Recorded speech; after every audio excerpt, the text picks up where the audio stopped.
Today we're going to delve deep into the story of one of the most remarkable characters in the entire Naruto universe, Kakashi Hatake, the Copy Ninja, the master of Team 7, the Sixth Hokage. But long before becoming a legend, Kakashi was just an ordinary boy surrounded by tragedies, expectations, and impossible choices. And the most impressive thing? He survived it all. So get ready, because the journey you're about to hear is full of pain, redemption, courage, and also heart. Kakashi's life began with a great loss. His mother passed away when he was very young. This left him in the sole care of his father, Sakumo Hatake, one of the most powerful ninjas of his time, known throughout the Leaf Village as the White Fang of Konoha. Sakumo wasn't just strong, he was a hero, someone who saved the village in previous battles and whom everyone respected, at least for a while. On a vital mission for the village, Sakumo had to make a choice that would change everything. Complete the mission, which would bring a crucial strategic advantage to Konoha, or save his comrades. He chose his friends. A noble choice, right? But the shinobi world doesn't always value empathy. When he returned, instead of being received as a hero, he was treated as a failure. The mission failed, and with it, his honor was dragged through the mud. Even the ninjas he saved turned their backs on him. Sakumo fell into a deep depression. Kakashi, still a child, watched his father wither away, emotionally being rejected by the entire village, and tragically saw his father take his own life. This trauma shaped his worldview. For Kakashi, breaking the rules cost more than the mission. It cost everything. So he made a vow. He would never break the shinobi rules. He would never make the same mistakes that destroyed his father. With this cold determination, Kakashi excelled at the Ninja Academy. He was a true genius, intelligent, skilled, and extremely disciplined. At age 5, he graduated from the academy, an impressive feat. At 6, he became a genin. No one doubted his talent, but behind the genius was a lonely, withdrawn boy who no longer knew how to trust his emotions. Shortly after, he was assigned to a team under the leadership of Minato Namikaze, who would later become the 4th Hokage. His teammates were Rin Nohara, a kind and caring ninja, and Obito Uchiha, impulsive, emotional, and always in conflict with Kakashi. While Kakashi followed the rules to the letter, Obito lived with his heart in his hands. This difference between them generated constant friction. Obito thought Kakashi was cold, and Kakashi saw Obito as reckless and weak. Right in the first team dynamic, the famous bell test, Kakashi shows his pragmatic nature. He doesn't hesitate to use his colleagues as a distraction to try to get the bells. Minato, despite this, approves of them, seeing potential there. Time passes, the team faces missions together, and Kakashi continues to rise in rank. At age 12, he is promoted to Jonin, a very rare feat. But it is in the Third Great Ninja War that everything changes. During a sabotage mission, Team Minato is tasked with destroying the Kanabi Bridge, essential for enemy supplies. As Minato needs to go to the front lines, Kakashi takes over leadership of the team. But the mission suffers a setback. Rin is captured by the enemies. Obito begs to save her, but Kakashi insists on continuing with the mission. It is at this moment that Obito says the phrase that would forever change Kakashi's path. Those who break the rules are trash, but those who abandon their friends are worse than trash. These words crack Kakashi's armor. He decides to go back and help Obito save Rin. In the confrontation with the enemy ninjas, Kakashi loses his left eye while protecting Obito. In return, Obito activates his Sharingan for the first time and, after saving Kakashi, ends up being crushed by rubble. With his last breath, he asks Rin to transplant his Sharingan eye into Kakashi, saying that this would be his gift for his promotion to Jonin.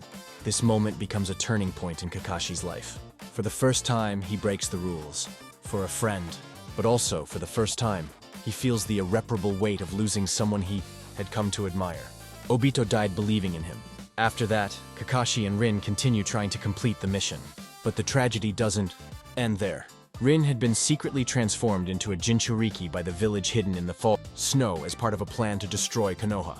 Knowing this, she throws herself in front of Kakashi's Chidori during a battle, sacrificing herself to protect the village and preventing the three-tailed beast from being released. This is another devastating moment for Kakashi.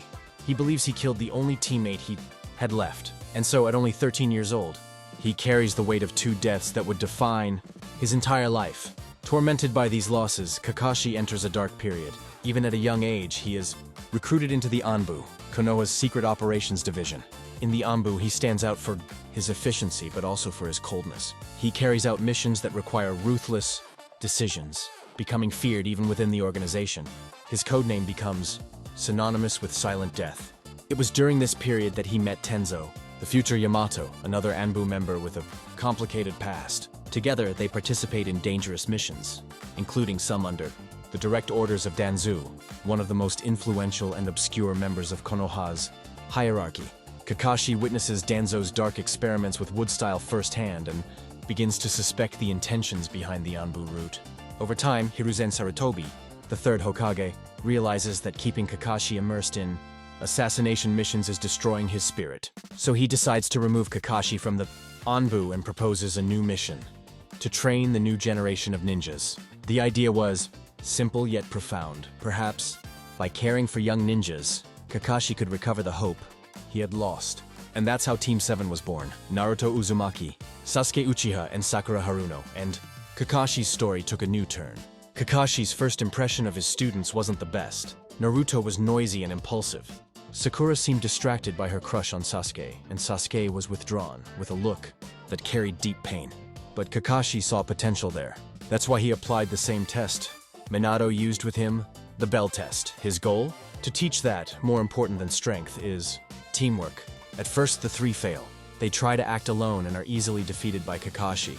But when Naruto tries to share the food with his teammates, even against orders, Kakashi recognizes something there. For the first time, he sees a gesture of true camaraderie, and it reminds him of Obito. It is at this moment that he decides to approve the three as true genin. The team's first missions are simple, but it is when they are tasked with escorting a bridge builder in the Land of Waves that things start to get serious. There, they face Zabuza, Momochi, one of the 7 swordsmen of the Mist, and his loyal follower Haku. This arc is a milestone for Kakashi. He finds himself fighting a formidable enemy, while his students experience for the first time what it means to be in a real battle. Zabuza and Haku, despite being enemies, are complex. Haku sacrifices his life for Zabuza, and witnessing this, Kakashi once again sees himself reflected in that relationship. The moment when Zabuza cries for the loss of Haku is touching, and for Kakashi, it is a confirmation that even the most hardened can still love. He is moved and helps Zabuza die, alongside Haku. Team 7 returns to the village different, more mature, more aware of the shinobi world. But the challenges are only beginning. Kakashi continues training his students, especially Sasuke, in whom he sees enormous potential, but also a growing danger. He teaches him the Chidori, his signature technique, but with the warning, this is a deadly technique to be used responsibly. And then comes the time for the Chunin exams. Kakashi recommends Team 7 for the test, trusting in the progress of the three. During the second phase, in the Forest of Death, the young men face real dangers and discover how brutal the ninja world can be. It is at this moment that Orochimaru enters the scene, marking Sasuke with the cursed seal. Kakashi notices the change in his student and, after the preliminary fights, seals the power with a special jutsu, trying to prevent Orochimaru's evil from consuming him. Shortly after, Kakashi has a disturbing reunion with Itachi Uchiha, Sasuke's older brother. He discovers that Itachi is now part of a mysterious organization called Akatsuki. When he tries to confront him, he ends up trapped in Tsukuyomi, a genjutsu that makes him relive days of torture in just seconds. This encounter not only leaves him physically weakened, but also alerts him to the true danger surrounding Naruto. Akatsuki is after the Biju. As time passes, Sasuke distances himself more and more. Consumed by the thirst for revenge and seduced by Orochimaru's promises of power, he abandons the village. Kakashi tries to stop him, tries to reach the boy, but it's too late. For Kakashi, this is another loss, another comrade he couldn't save. Naruto leaves to train with Jiraiya, and Kakashi resumes his routine of missions and internal struggles.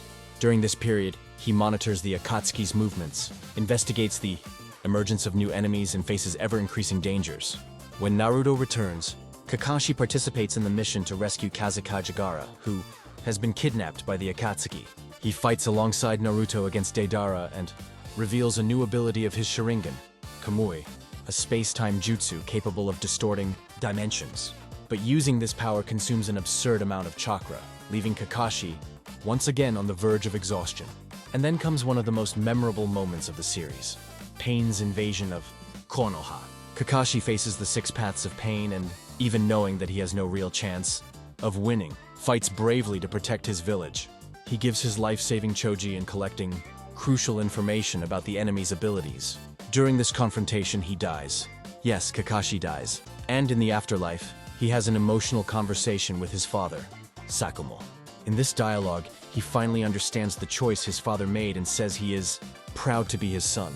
This moment of spiritual reconciliation closes a cycle of pain that Kakashi carried throughout his life. But his story doesn't end there. Thanks to the power of Nagato's Rinnegan and the redemption brought by Naruto's words, Kakashi is brought back to life along with the others who died in the attack. He returns as a hero and from then on begins to see Naruto in a different light. That noisy boy has become the living hope of Konoha. And then comes the Fourth Great Ninja War. Kakashi is appointed commander of the 3rd Division of the Allied Shinobi Forces. He leads ninjas from various villages and faces enemies reincarnated by Edo Tensei, including Zabuza and Haku. This reunion is deeply symbolic. Kakashi feels sadness seeing the two being used as pawns in a war and promises to honor their memories by defeating them with respect. As the war progresses, Kakashi joins Naruto and Guy on the front lines against Tobi, the masked man behind it all. In one of the most impactful moments of the saga, Kakashi discovers that Tobi is in fact Obito Uchiha. His old friend, presumed dead, is alive and completely corrupted by pain and hatred. This reunion is more than a physical battle. It's a clash of ideologies, of unresolved pasts. Kakashi tries in every way to understand what led Obito to lose himself like that. He tries to convince him to come back. But he also recognizes that, if necessary, he will stop him with his own hands. They face each other in a parallel dimension created by the powers of Kamui, in an emotional, brutal fight laden with memories. Kakashi finally manages to pierce Obito's heart, but not as an enemy. As a friend trying to free him from his own torment. Obito, repentant, changes sides and sacrifices himself to protect Naruto. In a final gesture of trust, he gives Kakashi both of his Mangekyu Sharingan. With this power, Kakashi is able to activate the perfect Susanoo, a gigantic and incredibly powerful chakra armor. With it, he protects Naruto and Sasuke against Kaguya Otsutsuki, the final enemy of the war. This is the greatest battle of Kakashi's life, even without being a chosen one. Even without having a special lineage, he proves that courage, intelligence, and loyalty are what define a true hero. Alongside his students, he helps seal Kaguya and end the cycle of destruction that threatened the ninja world. With the end of the war, Tsunade retires and Kakashi is named the Sixth Hokage of Konoha, a position he never wanted, but which he assumes with wisdom. During his term, he leads the village through a period of reconstruction and peace. He is not a Hokage of spectacular feats, but rather of stability and common sense. And that is exactly what the village needed at that moment. Years later, he passes the mantle to Naruto, the 7th Hokage, and becomes a valuable advisor. In Boruto, even in retirement, he remains a strong presence, both for the new ninjas and for his former students. He participates in investigations, offers advice, and occasionally shows that he still has a lot up his sleeve. In the end, Kakashi's story is about resilience. He lost everything: father, friends, teachers, students. He carried guilt that wasn't his. He survived pain that would have destroyed anyone, but even so, he chose to continue. He chose to protect. He chose to believe. And perhaps that's why he's one of the most beloved characters in Naruto. Because even with all his strength, he never stopped being human. If you've made it this far, you know what to do. Leave a like, subscribe to the channel, and comment below which part of Kakashi's journey moved you the most. Thanks so much for following this story with us, and I'll see you in the next video.